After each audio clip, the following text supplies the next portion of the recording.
ചെറിയമ്മ അപ്പൊ ചെറിയച്ഛന്റെ phone എടുക്കൂലേ? Best. ഞാൻ എടുക്കാൻ പോയി കഴിഞ്ഞാൽ ഞാൻ അപ്പൊ ഓടിക്കും. അതെന്താ? ചെറിയച്ഛന്റെ ഫോണിലെ സീക്രട്സ് ഉണ്ടോ? അയ്യോ, ഇവിടെ ആള് കൊള്ളാമല്ലോ. എന്തെല്ലാം അറിയണം എന്റെ പൊന്നു മോളെ നിനക്ക്. അതേ, ഇവിടെ നോക്കിക്കേ, അത് സീക്രട്ട് ഉള്ളതുകൊണ്ടോ ഇല്ലാത്തതുകൊണ്ടോ ഒന്നും അല്ല മക്കളെ, അതാ അതിന്റെ മര്യാദ കേട്ടോ. അതെ, ചെറിയമ്മയും ചെറിയച്ഛനും തമ്മിൽ സീക്രട്ട് ഒന്നുമില്ല കേട്ടോ കൊച്ചു കള്ളി. ഇനിയിപ്പൊ ഞാൻ പോയി വല്ല സ്റ്റോറി ബുക്ക് വായിക്കാം, അല്ലെങ്കിൽ വേണ്ട പടം വരയ്ക്കാം, അല്ലെങ്കിൽ ഒന്നും വേണ്ട ചുമ്മാ ഇരിക്കും. അതെ, അച്ഛമ്മ ഈ ഫോൺ തരാം, വെറുതെ വഴക്ക് കേൾപ്പിക്കാതെ കൊണ്ടുപോവുക. എന്താണ്ടോ കേൾക്കണോന്നോ കാണണോന്നൊക്കെ പറഞ്ഞില്ല. Musical album. എന്റെ പൊന്നുമക്കളെ, അച്ഛമ്മയെ കൂടെ വെറുതെ വഴക്ക് കേൾപ്പിക്കല്ലേ കേട്ടോ. ഇത് കൊണ്ടുപോയിട്ട് മോളുടെ മ്യൂസിക്കൽ ആൽബം എന്താന്ന് വെച്ചാ കേൾക്കുക. 10 മിനിറ്റ് ഉണ്ട്, ആരും അറിയാതെ ഈ ഫോൺ എനിക്ക് തിരിച്ചു കൊണ്ട് തരണം. തരുമല്ലോ? പ്രോമിസ്. ആ, കൊണ്ടുപോയിക്കോ. ഓ ഭഗവാനെ, ഈയടാ സന്തോഷമായല്ലോ. സന്തോഷം കേട്ടോ. അല്ല സുരഭി, പ്രതീക്ഷ അവിടെ പോയി? ബെസ്റ്റ്. രാവിലെ എണീറ്റ് കുളിച്ചൊരുങ്ങി കൊണ്ട് എപ്പോഴായിട്ട് ഓർമ്മയുണ്ട് അമ്മ. എങ്ങോട്ട്? ഏതോ ഒരു കൂട്ടുകാരന്റെ എന്തോ ആവശ്യം, എനിക്ക് അറിയത്തില്ല, ഒന്നും പറഞ്ഞില്ല. ശരി, നിനക്ക് ഇതൊന്നും അറിയാൻ വയ്യല്ലേ?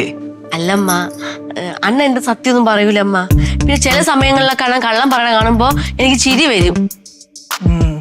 ചിരി വരും, അല്ലാതെ നമ്മൾ തമ്മില് അങ്ങനെ വേറെ ഒന്നുമില്ല.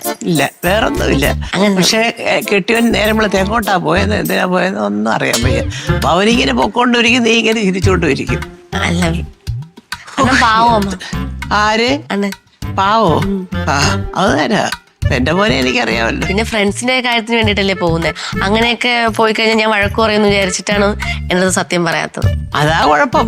ഈ വഴക്കുണ്ടാക്കുന്ന സമയത്ത് ഉണ്ടാക്കത്തുമില്ല, വഴക്കുണ്ടാക്കാൻ പാടില്ലാത്ത സമയത്ത് കിടന്ന് അടി രണ്ടും കൂടെ.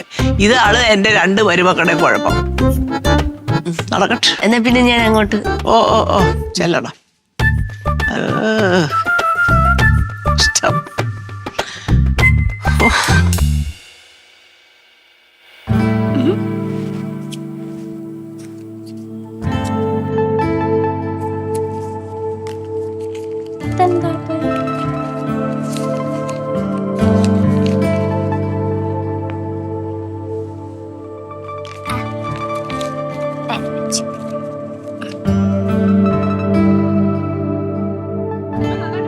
ഓരോ റീലുകൾ ഓരോന്ന് ഉണ്ടാക്കി വിടുന്നത്.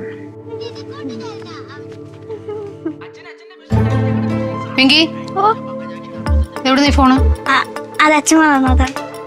എന്താ അമ്മ പ്ലീസ് അമ്മ, അച്ഛമ്മ 10 മിനിറ്റ് കഴിയുമ്പോ ചോദിക്കും പ്ലീസ്. 10 മിനിറ്റും ഇല്ല, 5 മിനിറ്റും ഇല്ല. നിന്നോട് ഞാൻ പല പ്രാവശ്യം പറഞ്ഞിട്ടുണ്ട് മൊബൈലിൽ കളിക്കരുതെന്ന്. കൊച്ചു പിള്ളേർ അങ്ങനെ മൊബൈൽ യൂസ് ചെയ്യണ്ട. ഇങ്ങനത്തെ നല്ല അമ്മയല്ലേ. ഞാൻ ഈ കാര്യത്തിൽ ഇച്ചിരി ചീത്ത അമ്മയാ. എന്തത്?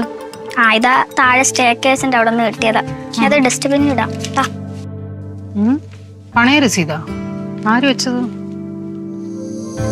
പ്രതീഷ് ചന്ദ്രഹാസൻ ഹൗസ്. 20 ഗ്രാമാ? 20 ഗ്രാം എന്ന് പറഞ്ഞു കഴിഞ്ഞാ 2.5 പവൻ. 2.5 പവന്റെ വള 1 ലക്ഷം രൂപയ്ക്കാ. ഇവനെന്ത് ഇത്രയും കാശിന്റെ ആവശ്യം? അവളോട് അറിഞ്ഞിട്ടായിരിക്കും. ഇത് വെച്ച് ഞാനൊരു കളി കളിക്കും. അമ്മ ഫോണ്. എന്റെ പൊന്നു മോളെ, ഇത് നിന്റെ കണ്ണിൽ തന്നെ പെട്ടല്ലോ. ചക്കരുമ്മ. എന്താ എന്നോട് ചോദിച്ചേ? ഫോണാ? എന്റെ ഫോൺ കണ്ട അമ്മ 10 മിനിറ്റിനുള്ളിൽ വരും. ഓക്കെ, അച്ഛമ്മയുടെ ഫോണ് അമ്മ കൊണ്ടേ കൊടുക്കണം. അയ്യോ, എനിക്ക് നിന്നെ സ്റ്റേറ്റ് മതിയാവണില്ല. ഞാൻ പോയിട്ട് വരാട്ടാ. കരഞ്ഞ് കാലുടിച്ചാ പോലും ഫോൺ തരാത്ത അമ്മയാണ്. എന്ത് പറ്റിയാന്തോ. ഫ്ലവേഴ്സ് ടിവിയുടെ സ്മാർട്ട് ഷോയിൽ പങ്കെടുക്കാൻ നിങ്ങളെ ക്ഷണിക്കുന്നു. ഉടൻ തന്നെ ഈ നമ്പറിലേക്ക് വിളിക്കുക. 7593829838. ഫ്ലവേഴ്സ് സ്മാർട്ട് ഷോ ഉടൻ വരുന്നു ഫ്ലവേഴ്സ്.